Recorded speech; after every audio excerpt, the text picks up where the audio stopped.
11th class की physical education में हमारी 9th यूनिट है साइकोलॉजी एंड स्पोर्ट्स, यानी मनोविज्ञान और खेल।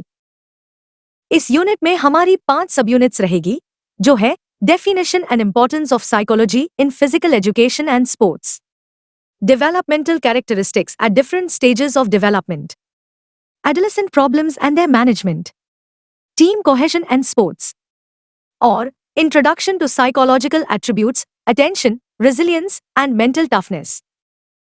Welcome to our channel Study Physical Education. तो इस यूनिट की पहली सब यूनिट से शुरू करते हैं, जो है definition and importance of psychology in physical education and sports, यानी शारीरिक शिक्षा और खेलों में मनोविज्ञान की परिभाषा और महत्व। साइकोलॉजी का रोल फिजिकल एजुकेशन और स्पोर्ट्स में बहुत ही इंपॉर्टेंट है। यह प्लेयर्स के बिहेवियर, इमोशंस, थिंकिंग पैटर्न और मेंटल स्टेट को समझने में हेल्प करती है। स्पोर्ट्स में सक्सेस सिर्फ फिजिकल स्ट्रेंथ से नहीं आती, बल्कि मेंटल स्ट्रेंथ, कॉन्फिडेंस, मोटिवेशन और स्ट्रेस कंट्रोल भी उतने ही जरूरी होते हैं। साइकोलॉजी एथलीट्स को बेहतर परफॉर्मेंस देने, प्रेशर हैंडल करने, फोकस बनाए रखने और ओवरऑल वेलबींग इंप्रूव करने में मदद करती है। यहाँ कुछ डेफिनेशंस दी गई है, जो अलग अलग एक्सपर्ट्स द्वारा दी गई है। यहाँ जितनी भी डेफिनेशंस दी गई है, वह इधर से या उधर से एक ही बात कहती है कि स्पोर्ट्स साइकोलॉजी स्पोर्ट्स पर्सन के बिहेवियर की स्टडी है, जो साइकोलॉजिकल रूप से परफॉर्मेंस ऊपर उठाने में हेल्प करती है। सिंपल वर्ड्स में, स्पोर्ट्स साइकोलॉजी एथलीट्स को मेंटली स्ट्रॉन्ग बनाने, बेटर फोकस डेवलप करने, प्रेशर हैंडल करने और कंसिस्टेंट परफॉर्मेंस देने में हेल्प करती है, जो मॉडर्न स्पोर्ट्स में सक्सेस के लिए बेहद जरूरी है। अब हम फिजिकल एजुकेशन एंड स्पोर्ट्स में साइकोलॉजी की इंपॉर्टेंस पर बात करते हैं। स्पोर्ट्स साइकोलॉजी फिजिकल एजुकेशन के फील्ड में एक बहुत इंपॉर्टेंट और इलैबोरेट रोल प्ले करती है। स्पोर्ट्स साइकोलॉजी की इंपॉर्टेंस को नीचे दिए गए पॉइंट्स से समझा जा सकता है। 1. Increase in physical activities efficiency. Sports psychology physical activities की एफिशिएंसी बढ़ाने में एक यूनिक रोल प्ले करती है। स्ट्रेंथ, स्पीड और फ्लेक्सिबिलिटी जैसी फिजियोलॉजिकल कैपेसिटीज को एनहांस करने में मोटिवेशन का बहुत बड़ा कंट्रीब्यूशन होता है। यह एक वेल नोन और एस्टैब्लिश्ड फैक्ट है कि साइकोलॉजिकल कैपेसिटीज या मेंटल पावर्स इंडिविजुअल्स की फिजियोलॉजिकल कैपेसिटीज को भी इंक्रीज कर सकती हैं, यानी स्ट्रॉन्ग माइंड स्ट्रॉन्ग बॉडी को सपोर्ट करता है। 2. लर्निंग स्पीड और मोटर स्किल्स। मोटर स्किल्स की लर्निंग में स्पोर्ट्स साइकोलॉजी का रोल बहुत इंपॉर्टेंट होता है। मोटर स्किल्स लर्निंग इंडिविजुअल की रेडनेस पर डिपेंड करती है, जिसमें फिजियोलॉजिकल रेडनेस और साइकोलॉजिकल रेडनेस दोनों शामिल हैं। फिजियोलॉजिकल रेडनेस का मतलब है बच्चों में रिक्वायर्ड स्ट्रेंथ, फ्लेक्सिबिलिटी और एंड्योरेंस का डेवलपमेंट, साथ ही बॉडी के डिफरेंट ऑर्गन सिस्टम्स का डेवलपमेंट, ताकि वे एक्टिविटी में जरूरी मोटर स्किल्स परफॉर्म कर सकें। साइकोलॉजिकल रेडनेस लर्नर के स्टेट ऑफ माइंड से रिलेटेड होती है। इसका मतलब है किसी पर्टिकुलर स्किल को सीखने की डिजायर और विलिंगनेस। इस साइकोलॉजिकल रेडनेस को डेवलप करने में स्पोर्ट्स साइकोलॉजी का मेजर रोल होता है। 3. To understand behaviour. Sports psychology competitive sports में इन्वॉल्व एथलीट्स या स्पोर्ट्स पर्संस के बिहेवियर को समझने में हेल्प करती है। कोचेस को प्लेयर्स के इंटरेस्ट, फिजिकल एक्टिविटी के प्रति एटीट्यूड, इंस्टिंक्ट्स, ड्राइव्स और पर्सनालिटी ट्रेट्स के बारे में नॉलेज मिलती है। यह सिर्फ बिहेवियर को समझने तक लिमिटेड नहीं है, बल्कि डिफरेंट स्पोर्ट्स सिचुएशंस में बिहेवियर मॉडिफिकेशन में भी इंपॉर्टेंट रोल प्ले करती है। 4. हेल्पफुल टू कंट्रोल इमोशंस और सेंटिमेंट्स। प्रैक्टिस और कंपटीशन के दौरान स्पोर्ट्स पर्संस की इमोशंस को कंट्रोल करने में स्पोर्ट्स साइकोलॉजी बहुत इंपॉर्टेंट रोल निभाती है। जनरली इमोशंस जैसे anger, disgust, fear, negative self thinking और फीलिंग ऑफ ओनरशिप बिहेवियर में सडन चेंजेस ला सकते हैं। अगर इन इमोशंस को टाइम पर कंट्रोल नहीं किया गया, तो परफॉर्मेंस डिक्रीज हो सकती है। ऐसे क्रूशियल मोमेंट्स में स्पोर्ट्स साइकोलॉजी एक वाइटल रोल प्ले करती है। यह इमोशंस के अराउजल को बैलेंस करने में हेल्प करती है, जिससे परफॉर्मेंस फर्दर इंप्रूव होती है। 5. Helps players psychologically in preparation for competitions. आज के टाइम में यह एक ट्रेंड बन चुका है कि कंपटीशन से पहले और बाद में एथलीट्स या टीम प्लेयर्स को साइकोलॉजिकल टिप्स दी जाती हैं। इसी वजह से नेशनल लेवल और इंटरनेशनल लेवल टीम्स के साथ स्पोर्ट्स साइकोलॉजिस्ट की सर्विसेज ली जाती है। स्पोर्ट्स साइकोलॉजिस्ट प्लेयर्स के अंदर विल टू विन यानी जीतने की स्ट्रॉन्ग इच्छा डेवलप करते हैं। 6. Role in sentimental problems of players. Practice period और कॉम्पिटिशंस या टूर्नामेंट्स के दौरान स्ट्रेस, टेंशन और एंजाइटी होना नेचुरल है। इसके अलावा कुछ इमोशनल प्रॉब्लम्स भी हो सकती हैं, जैसे डिप्रेशन, फ्रस्ट्रेशन, एनोरेक्सिया और पैनिक आदि। ऐसी सिचुएशंस में रिलैक्सेशन टेक्निक्स और कंसंट्रेशन टेक्निक्स को स्ट्रेस मैनेजमेंट के लिए स्पोर्ट्स पर्सन्स पर अप्लाई किया जा सकता है जो इन प्रॉब्लम्स का सामना कर रहे होते हैं। कंक्लूसिवली कहा जा सकता है कि स्पोर्ट्स साइकोलॉजी स्पोर्ट्स पर्सन्स की परफॉर्मेंस एनहांस करने में एक बहुत वाइटल रोल प्ले करती है। 7. Improve skills. Sports psychology players की स्पोर्ट्स स्किल्स को एनहांस करने में हेल्प करती है। बेटर फोकस, कॉन्फिडेंस और मोटिवेशन के कारण स्किल्स में इम्प्रूवमेंट आता है। इसलिए यह कहा जा सकता है कि स्पोर्ट्स साइकोलॉजी डायरेक्टली प्लेयर्स की परफॉर्मेंस को एनहांस करती है। 8. Helps in making training plans. Athletes को साइकोलॉजिकली कॉम्पिटिशंस के लिए प्रिपेयर करने के लिए ट्रेनिंग के दौरान साइकोलॉजिकल एस्पेक्ट्स को ध्यान में रखा जाता है। आज के टाइम में कंपटीशन से पहले और बाद में साइकोलॉजिकल टिप्स देना कॉमन प्रैक्टिस बन चुका है। यही रीजन है कि नेशनल और इंटरनेशनल लेवल टीम्स के साथ स्पोर्ट्स साइकोलॉजिस्ट्स की सर्विसेज ली जाती है ताकि प्लेयर्स के अंदर विल टू विन डेवलप की जा सके। इस यूनिट की हमारी दूसरी सब यूनिट है developmental characteristics at different stages of development, यानी विकास के विभिन्न चरणों में विकासात्मक विशेषताएं। ग्रोथ के अलग अलग स्टेजेस पर इंडिविजुअल्स की डेवलपमेंटल कैरेक्टरिस्टिक्स अलग अलग होती हैं। यह समझना जरूरी है कि ये कैरेक्टरिस्टिक्स जनरल गाइडलाइंस होती है। हर व्यक्ति का डेवलपमेंट एग्जैक्टली सेम नहीं होता। जेनेटिक्स, एनवायरनमेंट, कल्चर और पर्सनल एक्सपीरियंसेस जैसे फैक्टर्स हर स्टेज में डेवलपमेंट की स्पीड और नेचर को इन्फ्लुएंस करते हैं। इसके अलावा डेवलपमेंट एक कंटिन्यूअस प्रोसेस है। इसका मतलब यह है कि अर्ली स्टेजेस की कुछ कैरेक्टरिस्टिक्स आगे आने वाले स्टेजेस में भी इंडिविजुअल को इन्फ्लुएंस करती रहती हैं। अब हम ग्रोथ के डिफरेंट स्टेजेस और उनकी कॉमनली ऑब्जर्व्ड कुछ जनरल कैरेक्टरिस्टिक्स को समझते हैं। ग्रोथ की पहली स्टेज को इन्फेंसी कहते हैं, जो कि 0 से 2 साल के बच्चों के लिए होती है। इन्फेंसी स्टेज में बच्चे का फिजिकल ग्रोथ बहुत रैपिड होता है। इस पीरियड में वेट और लेंथ में काफी सिग्निफिकेंट इंक्रीज देखने को मिलता है। इस स्टेज पर बेसिक मोटर स्किल्स डेवलप होने लगती हैं, जैसे रोलिंग ओवर करना, क्राउलिंग करना, खड़ा होना और धीरे धीरे वॉकिंग करना। वर्बल कम्युनिकेशन इस आगे में लिमिटेड होती है, लेकिन बच्चे सिंपल कमांड्स को समझने और उन पर रिस्पॉन्ड करने की एबिलिटी धीरे धीरे डेवलप करने लगते हैं। बच्चे अपने एनवायरनमेंट को सेंसरी एक्सपीरियंसेस के थ्रू एक्सप्लोर करते हैं, जैसे चीजों को छूना, पकड़ना और ऑब्जेक्ट्स के साथ प्ले करना। इस स्टेज में बच्चा अपनी बेसिक नीड्स और सपोर्ट के लिए पूरी तरह केयरगिवर्स पर डिपेंडेंट होता है। ग्रोथ की दूसरी स्टेज को अर्ली चाइल्डहुड कहते हैं, जो 2 से 6 साल के बीच होती है। अर्ली चाइल्डहुड स्टेज में फिजिकल ग्रोथ कंटिन्यू रहती है, लेकिन यह ग्रोथ इन्फेंसी के कंपैरिजन में थोड़ी स्लोअर हो जाती है। इस एज में ग्रोस मोटर स्किल्स और फाइन मोटर स्किल्स दोनों में रिफाइनमेंट आता है। बच्चे रनिंग, जंपिंग, ड्राइंग करना और यूटेंसिल्स का सही तरीके से यूज करना सीखते हैं। वोकैब्युलरी और लैंग्वेज स्किल्स तेजी से एक्सपैंड होती है। बच्चे अपने थॉट्स को एक्सप्रेस करने लगते हैं और कॉन्वर्सेशंस में एक्टिवली एंगेज करने लगते हैं। सोशल स्किल्स भी डेवलप होने लगती हैं, जैसे शेयरिंग करना, टर्न लेना और पियर्स के साथ कोऑपरेटिव प्ले खेलना।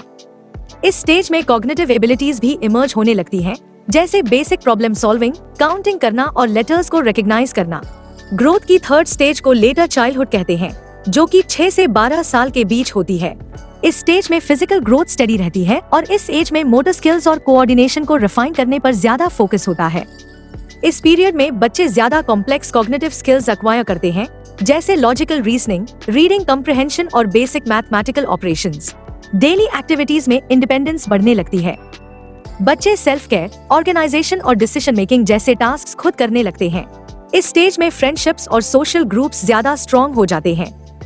बच्चों में सोशल नॉर्म्स और रूल्स की अंडरस्टैंडिंग भी धीरे धीरे डेवलप होने लगती है। यह समय स्ट्रक्चर्ड लर्निंग एनवायरनमेंट से जुड़ने का होता है, जहां एकेडमिक अचीवमेंट्स पर ज्यादा फोकस किया जाता है। ग्रोथ एंड डेवलपमेंट की फोर्थ स्टेज को एडोलेसेंस कहते हैं, जो कि 12 की उम्र से शुरू होकर लगभग 18 साल के बीच रहती है। एडोलेसेंस को टीनेज भी कहते हैं। इस स्टेज में रैपिड और सिग्निफिकेंट फिजिकल चेंजेस देखने को मिलते हैं। इसमें प्यूबर्टी की शुरुआत, ग्रोथ स्पर्ट्स और सेक्सुअल मैचुरेशन शामिल होते हैं। इस एज में फाइन मोटर स्किल्स और कोऑर्डिनेशन का डेवलपमेंट कंटिन्यू रहता है और स्पेशलाइज्ड स्पोर्ट्स या एक्टिविटीज पर ज्यादा एम्फेसिस दिया जाता है। कॉग्निटिव ग्रोथ भी तेजी से होता है। एडोलेसेंस एब्स्ट्रैक्ट थिंकिंग करने लगते हैं, फ्यूचर प्लानिंग सीखते हैं और उनकी प्रॉब्लम सॉल्विंग एबिलिटीज और ज्यादा स्ट्रॉन्ग हो जाती है। इस स्टेज में पर्सनल आइडेंटिटी का फॉर्मेशन शुरू होता है। वैल्यूज को एक्सप्लोर किया जाता है और पेरेंट्स से इंडिपेंडेंस बढ़ने लगती है। सोशल रिलेशनशिप्स ज्यादा कॉम्प्लेक्स हो जाती हैं। पीयर इन्फ्लुएंस बढ़ता है और रोमांटिक रिलेशनशिप्स में भी इंटरेस्ट डेवलप होने लगता है। नॉर्मली 18 से 20 साल की एज तक एक इंसान की ग्रोथ कंप्लीट हो जाती है, लेकिन इसके आगे और भी डेवलपमेंटल स्टेजेस आती है, जैसे अर्ली एडल्टहुड जो कि 18 से 40 साल तक रहती है। इसके बाद मिडिल एडल्टहुड जो कि 40 से 60 साल तक रहती है, और लेट एडल्टहुड जो कि 60 से ऊपर की एज वाले लोगों की होती है। इस स्टेज को ओल्ड एज भी कहते हैं। इस यूनिट की हमारी तीसरी सब यूनिट है एडोलेसेंट प्रॉब्लम्स देयर मैनेजमेंट, यानी किशोरावस्था की समस्याएं और उनका प्रबंधन। एडोलेसेंस को अक्सर age of storm and stress कहा जाता है। यह स्टेज कई फिजियोलॉजिकल और मेंटल चेंजेस से जुड़ी होती है और इमोशनल उथल-पुथल का टाइम माना जाता है। इस एज में इंडिविजुअल अचानक एक नई सिचुएशन में एंटर करता है। ये चेंजेस मेंटल, सोशल और इमोशनल एडजस्टमेंट से जुड़ी कई प्रॉब्लम्स क्रिएट करते हैं। एडोलेसेंस वह स्टेज है जब सेक्स ऑर्गन्स का डेवलपमेंट मैच्योर साइज तक पहुंच जाता है और सेकेंडरी सेक्स कैरेक्टरिस्टिक्स डेवलप होते हैं, जैसे गर्ल्स में मेंस्ट्रुएशन और बॉयज में वेट ड्रीम, जो हार्मोनल डेवलपमेंट के कारण होते हैं। ये चेंजेस लाइफ में यूनिक एक्सपीरियंसेस होते हैं जो कभी कभी पेनफुल या लाइफ थ्रेटनिंग भी लग सकते हैं। क्योंकि एडोलेसेंस प्यूबर्टी और एडल्टहुड के बीच का ब्रिज है, इसलिए एडोलेसेंस न तो पूरी तरह बच्चों के साथ एडजस्ट कर पाते हैं और न ही एल्डर्स के साथ। इस स्टेज में new interests, peer pressure, peer group, values, beliefs, social behaviour और एम्बिशंस डेवलप होते हैं, जो कई बार एस्टैब्लिश्ड सोशल बिहेवियर और ट्रेंड से अलग होते हैं। ये डिफरेंसेस एडोलेसेंस में मेंटल टेंशन क्रिएट कर सकते हैं। इसी तरह अपोजिट जेंडर की और attraction, new peer groups, intense emotional उथल-पुथल और इमोशनल इंस्टेबिलिटी एडोलेसेंस की कॉमन कैरेक्टरिस्टिक्स हैं, जो स्ट्रेस और मेंटल टेंशन को बढ़ा देती हैं।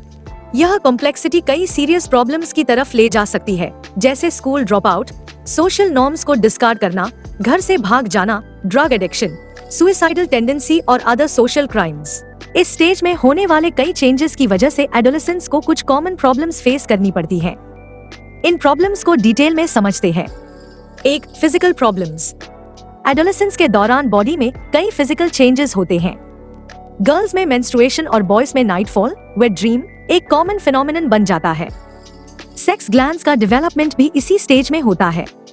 इन चेंजेस के बारे में कंप्लीट नॉलेज न होने की वजह से एडोलेसेंट्स रेस्टलेस और वरीड फील करने लगते हैं। इस एज में बॉडी पार्ट्स की ग्रोथ भी अनइवन होती है। कभी आर्म्स और लेग्स ज्यादा लंबी लगने लगती हैं, तो कभी ट्रंक का ग्रोथ ज्यादा होता है। यह इम्बैलेंस कई बार कंफ्यूजन और टेंशन क्रिएट करता है। रिजल्ट यह होता है कि एडोलेसेंट्स स्ट्रेस और टेंशन में रहने लगते हैं। 2. Behaviour problems. Adolescence independence develop करने का टाइम होता है। जनरली एडोलेसेंस अपनी इंडिपेंडेंस दिखाने के लिए रूल्स को क्वेश्चन करते हैं और कभी कभी उन्हें ब्रेक भी कर देते हैं। पेरेंट्स और टीचर्स को यह समझना जरूरी होता है कि ओकेजनल मिस्टेक्स और सीरियस मिसबिहेवियर में डिफरेंस क्या है। मिसबिहेवियर की सेवेरिटी और फ्रीक्वेंसी यह डिसाइड करने में हेल्प करती है कि प्रोफेशनल इंटरवेंशन की जरूरत है या नहीं। 3. Lack of stability and adjustment. Adolescence में स्टेबिलिटी की कमी देखी जाती है और एडजस्टमेंट प्रॉब्लम्स कॉमन होती हैं। उनका बिहेवियर कांस्टेंट नहीं रहता। कई बार वे खुद को दूसरों के साथ एडजस्ट करने में अनेबल फील करते हैं और कोऑर्डिनेशन की कमी नजर आती है। यह प्रॉब्लम सिर्फ आउटसाइड वर्ल्ड तक लिमिटेड नहीं होती, बल्कि फैमिली में भी एडजस्टमेंट प्रॉब्लम दिखाई देती है। एडोलेसेंट्स फैमिली मेंबर्स के साथ कोऑपरेट नहीं कर पाते और उन्हें लगता है कि पेरेंट्स उन पर अननेसेसरी प्रेशर डाल रहे हैं। वे घर में एक फ्री एटमॉस्फेयर चाहते हैं। 4. Feeling of importance.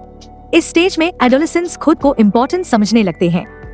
वे चाहते हैं कि उन्हें भी रिस्पेक्ट मिले और उनकी बात सुनी जाए। लेकिन कई बार पेरेंट्स इस फीलिंग को सीरियसली नहीं लेते और एडोलेसेंट्स के इमोशंस को समझने में फेल हो जाते हैं। इस सिचुएशन में एडोलेसेंट खुद को अनइम्पोर्टेंट फील करने लगता है, जो आगे चलकर एक मेजर साइकोलॉजिकल प्रॉब्लम बन सकती है। 5. Problem of selection of career. Her adolescent self supporting बनना चाहता है। वह सोसाइटी में अपनी ओन आइडेंटिटी और जगह बनाना चाहता है और एक फ्रूटफुल लाइफ जीने की डिजायर रखता है।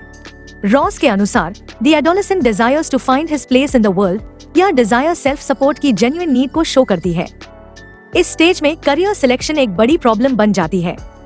एडोलेसेंट फैमिली मेंबर्स पर डिपेंड नहीं रहना चाहता, लेकिन वह पूरी तरह इंडिपेंडेंट भी नहीं होता। इसलिए वह डिपेंडेंस और इंडिपेंडेंस के बीच कंफ्यूज रहता है, जो मेंटल टेंशन क्रिएट करता है। 6. Problems related to sex. Adolescence के दौरान सेक्स से रिलेटेड कई प्रॉब्लम्स सामने आती हैं। एडोलेसेंस अपोजिट सेक्स की ओर अट्रैक्ट होने लगते हैं और उनसे मिलने की कोशिश करते हैं। कभी कभी यह ईगरनेस इतनी बढ़ जाती है कि वे फैमिली को छोड़ने तक का रिस्क ले लेते हैं। सेक्सुअल अर्जेस के कारण वे रेस्टलेस और डिस्टर्ब्ड फील करते हैं। रोज के अनुसार sex is the fundamental fact of adolescence, यानी एडोलेसेंस में सेक्स एक बेसिक और पावरफुल फोर्स होती है जो लाइफ के कई एस्पेक्ट्स को इन्फ्लुएंस करती है। 7 मेंटल प्रॉब्लम्स। इस एज में स्ट्रेस, टेंशन और इनर कॉन्फ्लिक्ट्स कॉमन होते हैं। ये ट्रेट्स कई प्रॉब्लम्स क्रिएट करते हैं, जैसे दूसरों के साथ कोऑपरेट करने में डिफिकल्टी, मैलएडजस्टमेंट और एंजाइटी। अगर एडोलेसेंट की एक्चुअल बॉडी स्ट्रक्चर उसकी इमेजिन्ड बॉडी इमेज से अलग होती है तो मेंटल प्रॉब्लम्स और बढ़ जाती हैं। इन प्रॉब्लम्स की वजह से एडोलेसेंट अदर चिल्ड्रन से रिलेट नहीं कर पाता और मेंटली इमेच्योर बना रहता है। 8 इमोशनल प्रॉब्लम्स। एडोलेसेंट की लाइफ इमोशंस से भरी होती है। स्ट्रॉन्ग इमोशंस के इन्फ्लुएंस में वह ऐसे डिफिकल्ट टास्क भी ट्राई कर लेता है जो शुरू में इम्पॉसिबल लगते हैं।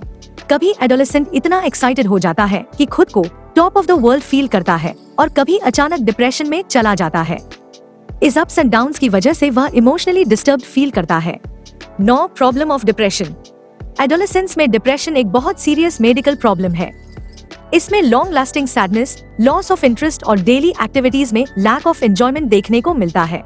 टीन डिप्रेशन सोचने, फील करने और बिहेव करने के तरीके को अफेक्ट करता है और इमोशनल, फंक्शनल और फिजिकल प्रॉब्लम्स लीड कर सकता है। हालांकि डिप्रेशन किसी भी एज में हो सकता है, लेकिन एडोलेसेंस में इसके सिम्टम्स अडल्ट से डिफरेंट होते हैं। Peer pressure, high academic expectations और प्यूबर्टी से जुड़े हार्मोनल चेंजेस एडोलेसेंस में मूड स्विंग्स को नेचुरल बना देते हैं। लाइफ के frequent ups and downs depression की रिस्क को और बढ़ा देते हैं। 10 एडिक्शन प्रॉब्लम्स। एडोलेसेंस में केमिकल डिपेंडेंस या एडिक्शन से जुड़े प्रॉब्लम्स भी देखने को मिलते हैं। कई सिम्टम्स अडल्ट्स जैसे ही होते हैं, लेकिन एज, पर्सनालिटी डेवलपमेंट की कमी, फैमिली पर डिपेंडेंस, इमैच्योरिटी और एज रिलेटेड बिहेवियरल टेंडेंसीज के कारण एडोलेसेंस में कुछ स्पेसिफिक सिम्टम्स भी दिखाई देते हैं। ये प्रॉब्लम्स जल्दी इंटेंसिफाई हो सकती हैं और डिजीज की प्रोग्रेशन को तेज कर देती हैं।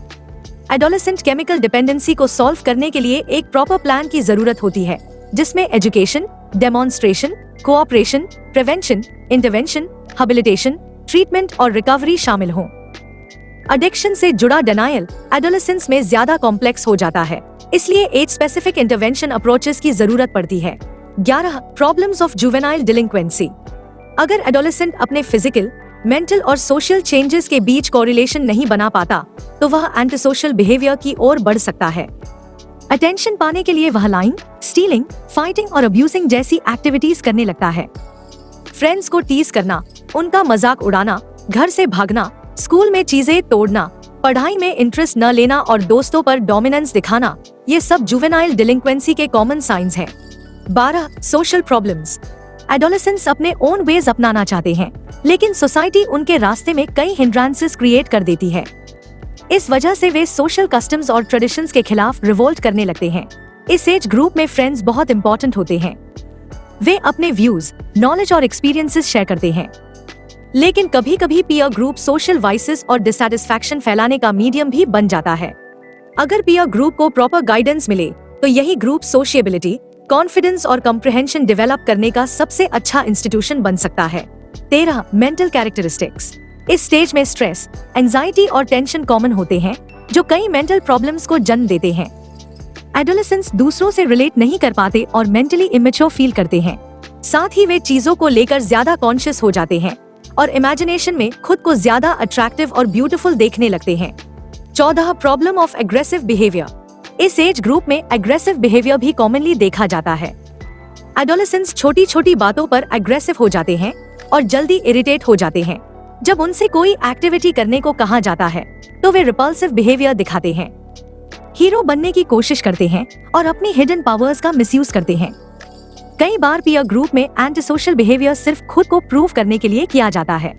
अब हम मैनेजमेंट ऑफ एडोलेसेंट प्रॉब्लम्स पर बात करते हैं। एडोलेसेंस एक ऐसा स्टेज है जो स्ट्रेस और टेंशन से भरा होता है। यह काफी हद तक उस एनवायरनमेंट पर डिपेंड करता है जो टीनेजर्स को मिलता है। जिन एडोलेसेंट्स को अच्छा और हेल्दी एनवायरनमेंट मिलता है, वे कंपैरेटिवली कम प्रॉब्लम्स फेस करते हैं। यह सच है कि एडोलेसेंस प्रॉब्लम्स से भरा स्टेज है। अगर इन प्रॉब्लम्स को टाइम रहते हैंडल न किया जाए तो रिजल्ट्स बहुत सीरियस हो सकते हैं। पेरेंट्स और टीचर्स दोनों मिलकर एडोलेसेंस की प्रॉब्लम सॉल्व करने में बहुत इंपॉर्टेंट रोल प्ले कर सकते हैं। यह टास्क भले ही डिफिकल्ट हो, लेकिन सिंसेरिटी और डेडिकेशन के साथ किया जाए तो प्रॉब्लम्स को इजीली ओवरकम किया जा सकता है। एडोलेसेंस की प्रॉब्लम्स को मैनेज करने के कुछ इंपॉर्टेंट सॉल्यूशंस को डिटेल में समझते हैं। 1. Sympathy and broad feelings of parents. हर पेरेंट का पेरेंटिंग को लेकर अलग आउटलुक होता है, लेकिन टीनेज ईयर्स में चाइल्ड और पेरेंट्स के बीच हेल्दी रिलेशनशिप सबसे ज्यादा एसेंशियल होती है। कम्युनिकेशन एक की फैक्टर है जो पेरेंट्स और चाइल्ड के बीच रैपोर्ट डेवलप करता है। जब रैपोर्ट अच्छा होता है तो चाइल्ड अपने पेरेंट्स से ओपनली बात करने में कंफर्टेबल फील करता है। फ्रेंड और पेरेंट के रोल के बीच सही बैलेंस बनाना बहुत जरूरी है। इससे चाइल्ड के साथ रिक्वायर्ड रैपोर्ट डेवलप होता है। फॉर एग्जाम्पल, टीन्स जो बॉडी इमेज कंसर्न्स फेस करते हैं, जैसे too fat, too skinny, too tall या टू शॉर्ट होना, उन्हें पेरेंट्स के बैलेंस्ड अप्रोच से काफी बेनिफिट मिलता है, जो गुड रैपोर्ट से पॉसिबल होता है। पेरेंट्स को चाहिए कि वे एडोलेसेंस के बेस्ट फ्रेंड बने और गाइड करें, लेकिन अननेसेसरीली डिमांडिंग न हो। 13 से 19 साल का पीरियड यूजुअली टर्ब्यूलेंट माना जाता है, क्योंकि इस टाइम फिजिकल और मेंटल ग्रोथ चेंजेस बहुत तेजी से होते हैं। ऐसे में एम्पैथी और लव के साथ अप्रोच करना सबसे बेस्ट ऑप्शन होता है। 2. Sufficient liberty. एडोलेसेंस लाइफ के हर एस्पेक्ट में फ्रीडम चाहते हैं।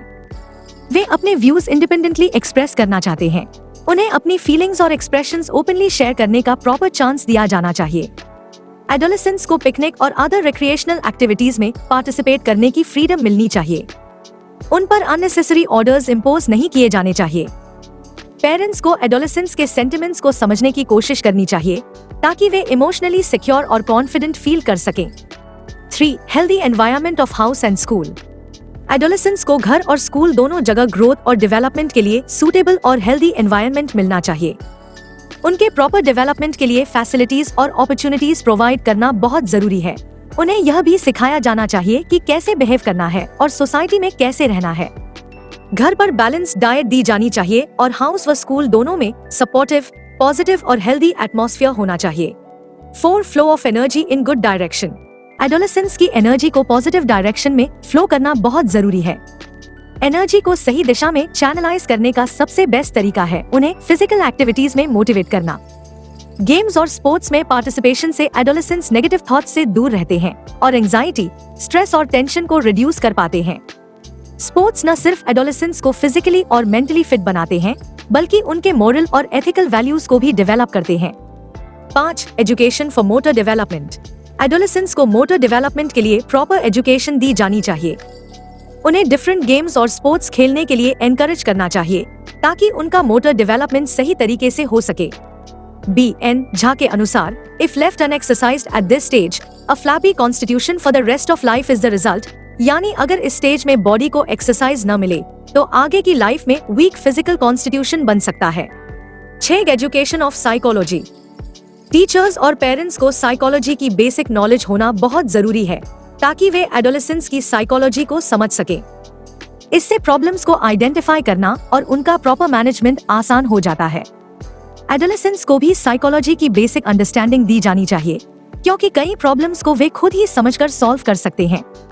7. Sex related education. हम एक ऐसे सोसाइटी में रह रहे हैं जहां सेक्स एजुकेशन को अभी भी ओपनली और प्रॉपर्ली प्रोवाइड नहीं किया जाता, जबकि स्कूल और कॉलेजेस में सेक्स एजुकेशन देना बहुत जरूरी है। एडोलेसेंस में अपोजिट सेक्स की ओर नेचुरल अट्रैक्शन होता है, लेकिन सही इन्फॉर्मेशन न मिलने की वजह से कई एडोलेसेंट्स सेक्स के बारे में रॉन्ग कंसेप्ट्स डेवलप कर लेते हैं। टीचर्स और पेरेंट्स को बिना हेजिटेशन एडोलेसेंट्स को सेक्स एजुकेशन प्रोवाइड करनी चाहिए ताकि वे दूसरों पर डिपेंड न हो और चीप लिटरेचर की तरफ अट्रैक्ट न हो। एडोलेसेंट्स को अपोजिट सेक्स के साथ फ्रीली मूव करने और इंटरेक्ट करने की हेल्दी अपॉर्चुनिटी दी जानी चाहिए। डॉक्टर स्ट्रॉल के अनुसार, information on sexual subjects should be given in exactly the same tone of voice, in the same manner, with the same directness as information on other subjects. 8. Professional guidance. Teachers को adolescents को vocational या professional guidance देना चाहिए। यह guidance उनकी intelligence, capabilities, aptitude और interest को ध्यान में रखकर दी जानी चाहिए। यह गाइडेंस बहुत जरूरी है क्योंकि कई एडोलेसेंट्स सही वोकेशन सिलेक्ट नहीं कर पाते। According to Kashyap and Puri, vocational education and vocational guidance is of an extremely great importance during the high school period. 9. Moral and religious education. Adolescence को मॉरल और रिलीजियस एजुकेशन देना भी जरूरी है।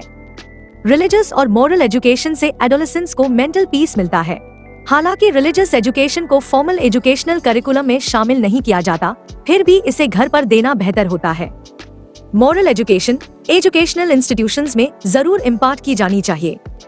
इससे इंडिसिप्लिन, एंजाइटी और worry जैसी problems को इजीली हैंडल किया जा सकता है। Thus providing good environment.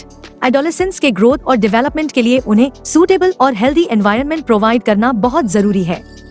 उन्हें प्रॉपर फैसिलिटीज और अपॉर्चुनिटीज मिलनी चाहिए ताकि उनका ओवरऑल डेवलपमेंट हो सके। बैलेंस डाइट देना भी बहुत इंपॉर्टेंट है, क्योंकि मैलन्यूट्रिशन कई प्रॉब्लम्स को क्रिएट कर सकता है। पेरेंट्स को एडोलेसेंस के हेल्थ प्रॉब्लम्स पर प्रॉपर ध्यान देना चाहिए और घर में हेल्दी एनवायरनमेंट मेंटेन करना चाहिए। 11 इनफ लिबर्टी। टीचर्स और पेरेंट्स को एडोलेसेंस को एडिक्वेट इंडिपेंडेंस देनी चाहिए। एडोलेसेंस लाइफ के हर फेसेट में फ्रीडम चाहते हैं और अपने व्यूज इंडिपेंडेंटली एक्सप्रेस करना चाहते हैं। अगर उनके व्यूज इंपॉर्टेंट हैं, तो उन्हें प्रॉपर वेटेज दिया जाना चाहिए। उन्हें अपनी फीलिंग्स और सजेशंस ओपनली एक्सप्रेस करने का मौका मिलना चाहिए। एडोलेसेंस को पिकनिक, माउंटेनियरिंग, हाइकिंग और ट्रैकिंग जैसी एक्टिविटीज में पार्टिसिपेट करने की फ्रीडम दी जानी चाहिए। उन पर अननेसेसरी ऑर्डर्स इम्पोज नहीं किए जाने चाहिए। पेरेंट्स को एडोलेसेंस के सेंटिमेंट्स को समझने की सिंसियर कोशिश करनी चाहिए। 12 सोशल एजुकेशन। एडोलेसेंस में सोशल एजुकेशन भी बहुत इंपॉर्टेंट होती है। सोशल वर्च्यूज एक हेल्दी सोशल लाइफ के लिए जरूरी होते हैं, इसलिए इन्हें सोशल एजुकेशन के थ्रू सिखाया जाना चाहिए। एडोलेसेंस को यह सिखाया जाना चाहिए कि सोसाइटी में खुद को कैसे एडजस्ट करना है। यह एक फैक्ट है कि ह्यूमन एक सोशल एनिमल है। उसका एग्जिस्टेंस सोसाइटी पर डिपेंड करता है, लेकिन एक्सेसिव डिपेंडेंसी भी गुड लाइफ के लिए सही नहीं होती। एक्चुअली एडोलेसेंस स्ट्रगल, टेंशन और एंजाइटी का स्टेज होता है। इसलिए एडोलेसेंस की प्रॉब्लम्स पर प्रॉपर अटेंशन देना जरूरी है ताकि उनका डेवलपमेंट सही डायरेक्शन में हो सके। पेरेंट्स और टीचर्स को हमेशा एडोलेसेंस की प्रॉब्लम्स सॉल्व करने की कोशिश करनी चाहिए ताकि फ्यूचर में वे नेशन के डेवलपमेंट और अपलिफ्टमेंट में वैल्यूएबल कंट्रीब्यूशन दे सके। 13 sympathy and liberal behaviour. Parents को एडोलेसेंस के बिहेवियरल चेंजेस को लेकर अननेसेसरीली टेंस होने के बजाय सिंपैथेटिक और लिबरल बिहेवियर दिखाना चाहिए। एडोलेसेंस का बिहेवियर अक्सर उनके बॉडी में हो रहे फिजिकल चेंजेस के स्ट्रेस की वजह से होता है। 14 फ्रेंडली बिहेवियर। जब एडोलेसेंस के इंटरेस्ट, फैमिली मेंबर्स और टीचर्स के इंटरेस्ट से मैच नहीं करते, तो मिसअंडरस्टैंडिंग्स पैदा हो जाती हैं। इससे एंगर, जेलसी और हेट्रेड जैसी इमोशनल इंस्टेबिलिटी डेवलप हो सकती है, जो एडोलेसेंस के लिए सीरियस प्रॉब्लम्स बन जाती है। कई बार मिसअंडरस्टैंडिंग्स की वजह से एडोलेसेंस एंटी सोशल प्रैक्टिसेस भी अडॉप्ट कर लेते हैं। इस सिचुएशन को हैंडल करने के लिए पेरेंट्स, टीचर्स और अडल्ट्स को एडोलेसेंस की फीलिंग्स, नीड्स और डिमांड्स को समझना चाहिए और म्यूचुअल अंडरस्टैंडिंग के लिए बेटर एटमॉस्फेयर क्रिएट करना चाहिए। इस यूनिट की हमारी 4th सब यूनिट है टीम कोहेशन एंड स्पोर्ट्स, यानी टीम सामंजस्य और खेल। स्पोर्ट्स में टीम कोहेशन एक ग्लू की तरह है जो इंडिविजुअल एथलीट्स को जोड़कर एक यूनिफाइड फोर्स बनाता है और उन्हें शेयर्ड गोल्स व विक्ट्रीज की तरफ ड्राइव करता है। इसमें ट्रस्ट, कम्युनिकेशन और म्यूचुअल सपोर्ट का एक स्ट्रॉन्ग नेटवर्क शामिल होता है जो टीम में मेंबर्स के बीच बिलोंगिंग और पर्पस की फीलिंग डेवलप करता है। जब टीम कोहेसिव होती है तो प्लेयर्स सिंक्रोनिसिटी के साथ खेलते हैं, एक दूसरे की स्ट्रेंथ्स को कॉम्प्लीमेंट करते हैं और वीकनेसेस को कॉम्पेंसेट करते हैं। यह यूनिटी सिर्फ प्लेइंग फील्ड तक लिमिटेड नहीं रहती, बल्कि टीम कल्चर और आइडेंटिटी को भी शेप करती है। यही कोहेशन टीम को एडवर्सिटी ओवरकम करने और ट्रायम्फ्स को साथ सेलिब्रेट करने की पावर देता है।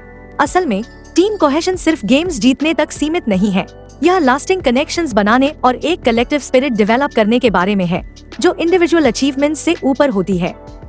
Meaning of team cohesion in sports.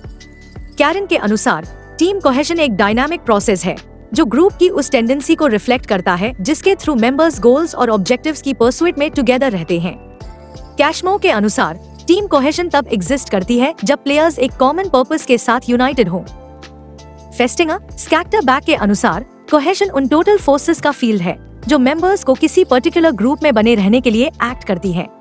Simple words में स्पोर्ट्स में टीम कोहेशन का मतलब है कि टीम मेंबर्स कॉमन गोल्स के लिए मिलकर काम करें, यूनिटी, ट्रस्ट और कम्युनिकेशन बनाए रखें और एक पॉजिटिव टीम एटमॉस्फेयर मेंटेन करें। यह टीम मेंबर्स के बीच बॉन्ड्स और इंटरेक्शंस को रिप्रेजेंट करता है जो ओवरऑल परफॉर्मेंस और सक्सेस में डायरेक्टली कंट्रीब्यूट करते हैं। अब बात करते हैं टाइप्स ऑफ टीम कोहेशन की। स्पोर्ट्स में टीम कोहेजन को मेनली 2 टाइप्स में क्लासिफाई किया जाता है। 1 टास्क कोहेजन और 2 सोशल कोहेजन। इन्हें डिटेल में समझते हैं। टास्क कोहेजन का मतलब है टीम मेंबर्स का मिलकर कॉमन गोल्स और ऑब्जेक्टिव्स को अचीव करने के लिए वर्क करना, जो डायरेक्टली स्पोर्ट्स परफॉर्मेंस से रिलेटेड होते हैं। इसमें एफर्ट्स की कोऑर्डिनेशन, इफेक्टिव कम्युनिकेशन और गेम स्ट्रैटेजीज व टैक्टिक्स को सही तरीके से एग्जीक्यूट करने की शेयर्ड कमिटमेंट शामिल होती है। हाई टास्क कोहेजन वाली टीम्स का focus winning games, performance improvement और अपने स्पोर्ट से जुड़ी स्किल्स को मास्टर करने पर होता है। ऐसी टीम्स क्लियरली डिफाइंड गोल्स के साथ डिसिप्लिन और रिजल्ट ओरिएंटेड अप्रोच अपनाती हैं। सोशल कोहेजन कम्पिटिटिव अरीना के बाहर टीम मेंबर्स के बीच इंटरपर्सनल रिलेशनशिप्स और ओवरऑल टीम एनवायरनमेंट की क्वालिटी से रिलेटेड होती है। इसमें सोशल बॉन्ड्स, कैमराडरी और टीम मेंबर्स के बीच बिलोंगिंग की फीलिंग शामिल होती है। सोशल कोहेजन टीममेट्स के बीच सपोर्ट, फ्रेंडशिप और म्यूचुअल रिस्पेक्ट के रूप में दिखाई देती है। स्ट्रॉन्ग सोशल कोहेजन वाली टीम्स में पॉजिटिव टीम डायनामिक्स होती हैं। प्लेयर्स ऑफ द फील्ड भी साथ टाइम स्पेंड करना पसंद करते हैं और चैलेंजेस व सेटबैक्स को भी एक यूनिफाइड यूनिट की तरह हैंडल कर पाते हैं। टास्क कोहेजन और सोशल कोहेजन दोनों ही स्पोर्ट्स में ओवरऑल टीम सक्सेस के लिए एसेंशियल हैं। जहां task cohesion performance related goals achieve करने पर फोकस करती है, वहीं सोशल कोहेजन टीम की ओवरऑल वेलबींग और यूनिटी को स्ट्रेंथन करती है, जिससे टीम अपनी बेस्ट परफॉर्मेंस दे पाती है। Stages of team cohesion. Team cohesion आमतौर पर टाइम के साथ डिफरेंट स्टेजेस से होकर डेवलप होती है, जैसे जैसे टीम बनती है और मैच्योर होती है। इन स्टेजेस को forming, storming, norming, performing, एडजर्निंग model कहा जाता है, जिसे 1965 में ब्रूस टकमैन ने प्रपोज किया था। स्पोर्ट्स के कॉन्टेक्स्ट में इन स्टेजेस को इस तरह समझा जा सकता है। फॉर्मिंग स्टेज में टीम मेंबर्स पहली बार एक साथ आते हैं और एक दूसरे को जानना शुरू करते हैं। इस स्टेज में प्लेयर्स अपने रोल समझने और इनिशियल रिलेशनशिप्स एस्टैब्लिश करने पर फोकस करते हैं। इस समय कोहेजन जनरली लो होती है, क्योंकि मेंबर्स अभी एक दूसरे को पूरी तरह जानते नहीं हैं और ट्रस्ट व कम्युनिकेशन डेवलप होने में टाइम लगता है। स्टॉर्मिंग स्टेज में कॉन्फ्लिक्ट और कंपटीशन देखने को मिलती है। टीम मेंबर्स अपने रोल्स असर्ट करने लगते हैं और लीडरशिप व अथॉरिटी को लेकर डिसएग्रीमेंट्स हो सकते हैं। इस स्टेज में पावर स्ट्रगल्स, आर्ग्यूमेंट्स और चैलेंजेस कॉमन होते हैं। कोहेजन कभी बढ़ती है, कभी घटती है, क्योंकि टीम कॉमन ग्राउंड ढूंढने की कोशिश करती है। नॉर्मिंग स्टेज में टीम नॉर्म्स, रूल्स और ग्रुप कोहेजन एस्टैब्लिश होने लगती है। कॉन्फ्लिक्ट्स धीरे धीरे रिजॉल्व होते हैं, ट्रस्ट डेवलप होता और प्लेयर्स ज्यादा इफेक्टिवली टुगेदर वर्क करने लगते हैं।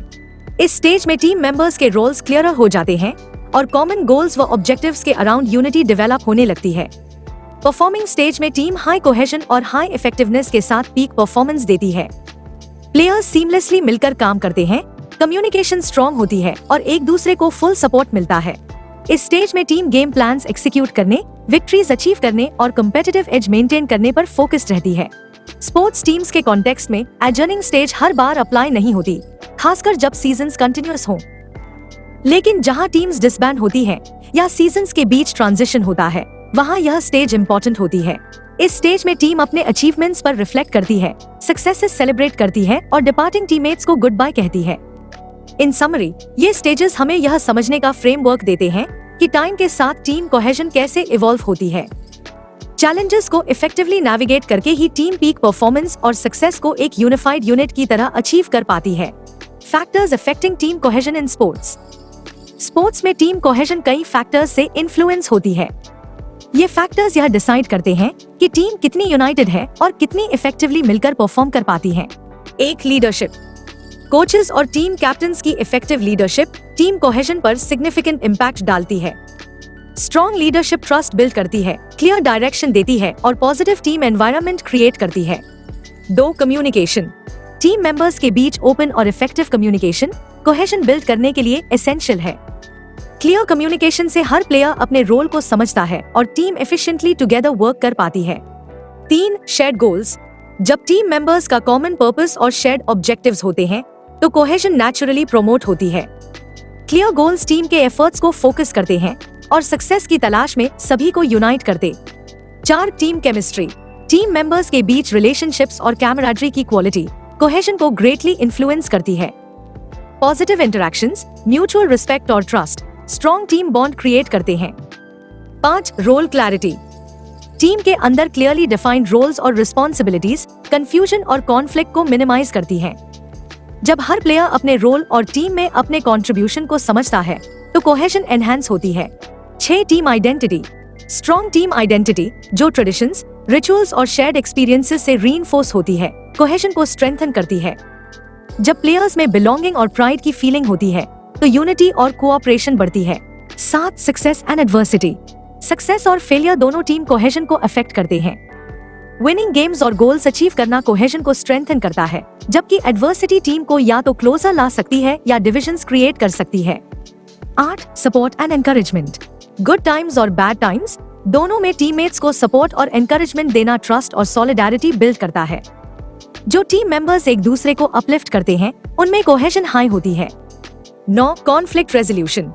टीम के अंदर कॉन्फ्लिक्ट्स को कैसे मैनेज किया जाता है, यह कोहेशन पर डायरेक्ट इम्पैक्ट डालता है। ओपन कम्युनिकेशन और कॉम्प्रोमाइज के थ्रू कॉन्फ्लिक्ट्स को कंस्ट्रक्टिवली रिजॉल्व करना हार्मनी और ट्रस्ट मेंटेन करता है। 10 एक्सटर्नल फैक्टर्स। टीम के बाहर के फैक्टर्स जैसे मीडिया स्क्रूटिनी, फैन प्रेशर या ऑर्गेनाइजेशनल इश्यूज भी कोहेशन को अफेक्ट कर सकते हैं। जो टीम्स एक्सटर्नल प्रेशर्स को हैंडल करके इंटरनल डायनामिक्स पर फोकस बनाए रखती हैं, वे कोहेशन बेटर मेंटेन कर पाती हैं। In short, strong leadership, clear communication और म्यूचुअल सपोर्ट मिलकर एक कोहेसिव टीम बनाते हैं जो स्पोर्ट्स में कंसिस्टेंट सक्सेस अचीव कर सकती है। Strategies to develop team cohesion in sports. Sports में टीम कोहेशन डेवलप करने के लिए कई इफेक्टिव स्ट्रैटेजीज अपनाई जा सकती हैं। ये स्ट्रैटेजीज टीम मेंबर्स को साइकोलॉजिकली और सोशली जोड़ने में हेल्प करती हैं। इन्हें डिटेल में समझते हैं। 1 review common goals. Regular intervals पर टीम के कॉमन गोल्स रिव्यू करने चाहिए ताकि हर मेंबर सेम ऑब्जेक्टिव्स की दिशा में अलाइन रहे और यूनिटी के साथ वर्क करे। 2 डेवलप हार्मनी। स्पेशलाइज्ड ट्रेनिंग और इंटरवेंशंस का यूज करके टीम मेंबर्स के बीच हार्मनी और कोलैबोरेटिव कैपेबिलिटी डेवलप की जानी चाहिए, चाहे वह फील्ड पर हो या फील्ड के बाहर। 3 group activities and team building. Team building activities और ग्रुप इवेंट्स ऑर्गेनाइज करने चाहिए जिससे सोशल सपोर्ट, बॉन्डिंग और कैमराडरी इंक्रीज हो सके। 4 expert team building coaching. Expert team building coaches के सेशंस अरेंज किए जाने चाहिए जो टीम मेंबर्स को सपोर्टिव टेक्निक्स सिखा सकें और इफेक्टिव टीम वर्क डेवलप कर सकें। 5 team interviews. Team interviews conduct करने से मेंबर्स को अपने इंडिविजुअल ट्रेट्स और प्लेइंग कैरेक्टरिस्टिक्स शेयर करने का अपॉर्चुनिटी मिलती है। इससे अंडरस्टैंडिंग बढ़ती है और टीम डायनामिक्स इंप्रूव होती है। 6 encourage team support and competition.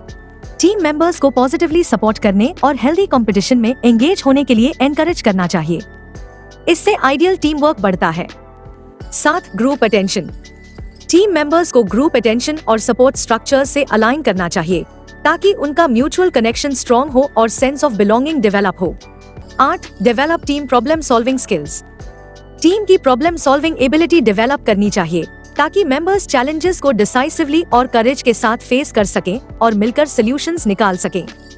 In conclusion, in strategies के थ्रू टीम कोहेशन स्ट्रेंथन होती है जिससे टीम मिलकर इफेक्टिवली काम करती है और स्पोर्ट्स में बेटर परफॉर्मेंस डिलीवर कर पाती है। इस यूनिट की हमारी लास्ट सब यूनिट है introduction to psychological attributes, attention, resilience, mental toughness. यानी मनोवैज्ञानिक गुणों का परिचय, ध्यान, लचीलापन, मानसिक दृढ़ता। साइकोलॉजिकल एट्रीब्यूट्स से मतलब है किसी इंडिविजुअल के अंदर मौजूद मेंटल और इमोशनल क्वालिटीज और कैरेक्टरिस्टिक्स। ये एट्रीब्यूट्स व्यक्ति के थॉट्स, फीलिंग्स, बिहेवियर और ओवरऑल साइकोलॉजिकल वेलबींग को शेप करने में बहुत इंपॉर्टेंट रोल प्ले करते हैं। स्पोर्ट्स के कॉन्टेक्स्ट में साइकोलॉजिकल एट्रीब्यूट्स एथलीट की परफॉर्मेंस पर डीप इम्पैक्ट डालते हैं और उसकी ओवरऑल सक्सेस को सिग्निफिकेंटली इन्फ्लुएंस करते हैं। इनमें अलग अलग मेंटल स्किल्स और कैरेक्टरिस्टिक्स शामिल होती हैं, जिनका यूज एथलीट्स अपनी परफॉर्मेंस एनहांस करने, प्रेशर को कोप करने और कम्पिटिटिव एज बनाए रखने के लिए करते हैं। ये साइकोलॉजिकल एट्रीब्यूट्स आपस में इंटरकनेक्टेड होते हैं और इन्हें डेवलप व रिफाइन करना एथलीट्स के लिए एक कंटिन्यूअस प्रोसेस होता है। स्पोर्ट्स साइकोलॉजिस्ट्स और मेंटल स्किल्स कोचेस एथलीट्स के साथ वर्क करते हैं ताकि इन एट्रीब्यूट्स को स्ट्रेंथन किया जा सके और मेंटल गेम को ऑप्टिमाइज किया जा सके, जिससे परफॉर्मेंस और ओवरऑल वेलबींग दोनों इम्प्रूव हों। इम्पोर्टेंट बात यह है कि साइकोलॉजिकल एट्रीब्यूट्स फिक्स्ड नहीं होते। इन्हें सेल्फ अवेयरनेस, एजुकेशन, प्रैक्टिस और पर्सनल ग्रोथ के थ्रू डेवलप और स्ट्रॉन्ग बनाया जा सकता है।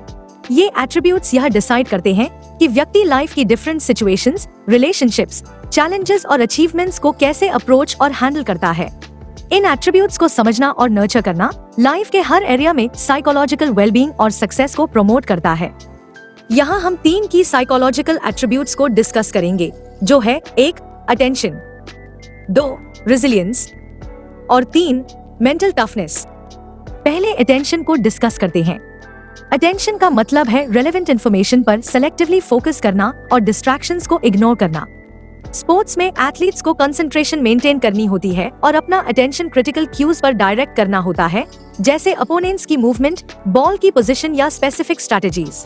इफेक्टिव अटेंशनल कंट्रोल एथलीट्स को क्विक डिसीजंस लेने और स्किल्स को एक्यूरेटली एग्जीक्यूट करने में हेल्प करता है। अटेंशन के डिफरेंट टाइप्स होते हैं, जैसे ब्रॉड अटेंशन यानी ओवरऑल सिचुएशन की अवेयरनेस और नैरो अटेंशन यानी स्पेसिफिक डिटेल्स पर फोकस। एथलीट्स माइंडफुलनेस जैसी टेक्निक्स के थ्रू अपनी अटेंशन ट्रेन कर सकते हैं, जिससे प्रेजेंट मोमेंट अवेयरनेस इंप्रूव होती है और डिस्ट्रैक्शंस रिड्यूस होते हैं। अटेंशन स्किल्स को होने करके athletes decision making, reaction time और ओवरऑल परफॉर्मेंस को इम्प्रूव कर सकते हैं। In short, strong attention skills athletes को फोकस्ड रहने, सही डिसीजंस लेने और प्रेशर सिचुएशंस में भी बेस्ट परफॉर्मेंस देने में हेल्प करती है। अब बात करते हैं रेजिलियंस की। रेजिलियंस का मतलब है सेटबैक्स, एडवर्सिटी और चैलेंजेस के बाद बाउंस बैक करने की कैपेसिटी। स्पोर्ट्स में एथलीट्स को इंजरीज, डिफीट्स और परफॉर्मेंस स्लम्प्स जैसी कई डिफिकल्टीज फेस करनी पड़ती हैं। रेसिलिएंट एथलीट्स साइकोलॉजिकल स्ट्रेंथ, अडैप्टेबिलिटी और परसेवरेंस दिखाते हैं, जिससे वे रिकवर करके पॉजिटिव माइंडसेट बनाए रखते हैं। वे सेटबैक्स को ग्रोथ के अपॉर्चुनिटीज की तरह देखते हैं और उन्हें इम्प्रूव करने की मोटिवेशन के रूप में यूज करते हैं।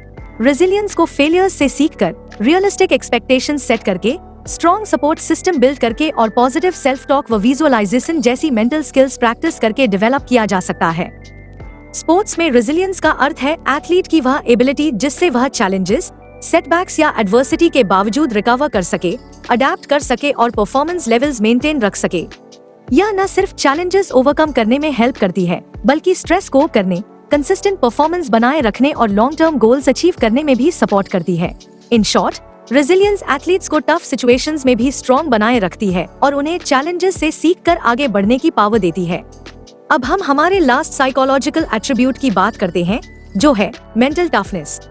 मेंटल टफनेस का मतलब है एथलीट के वे साइकोलॉजिकल एट्रीब्यूट्स जो उसे कंसिस्टेंटली बेस्ट परफॉर्मेंस देने, प्रेशर हैंडल करने और एडवर्सिटी ओवरकम करने में हेल्प करते हैं। इसमें कई इंटरकनेक्टेड क्वालिटीज शामिल होती हैं, जैसे सेल्फ बिलीफ, डिटर्मिनेशन, फोकस और resilience. Mentally tough athletes motivated रहते हैं, कॉन्फिडेंस मेंटेन करते हैं और चैलेंजिंग कंडीशंस में भी अच्छा परफॉर्म करते हैं। वे हाई प्रेशर सिचुएशंस को हैंडल कर पाते हैं, मिस्टेक्स या सेटबैक्स से जल्दी रिकवर करते हैं और फिजिकल व मेंटल फटीग के बावजूद एफर्ट सस्टेन रखते हैं।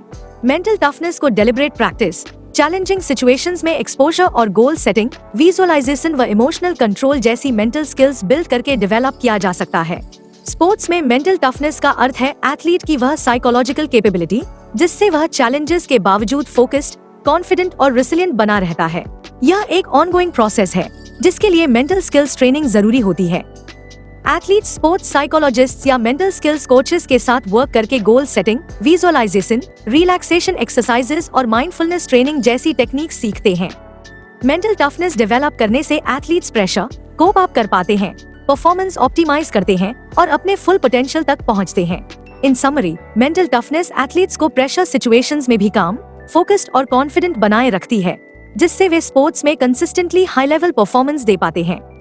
अगर आप इसी तरह फिजिकल एजुकेशन के टॉपिक्स आसान तरीके से समझना चाहते हैं तो हमारी बुक ले सकते हैं। लिंक नीचे डिस्क्रिप्शन बॉक्स में दिया है। अगर आपको यह वीडियो पसंद आया हो तो लाइक करें और इस वीडियो को शेयर करें ताकि और लोगों की हेल्प हो सके, और इस चैनल को सब्सक्राइब करें ताकि हमारी आगे आने वाली वीडियोस आपसे मिस न हो। Till then, keep learning, keep implementing and keep improving. और लास्ट में, थैंक्स फॉर वॉचिंग।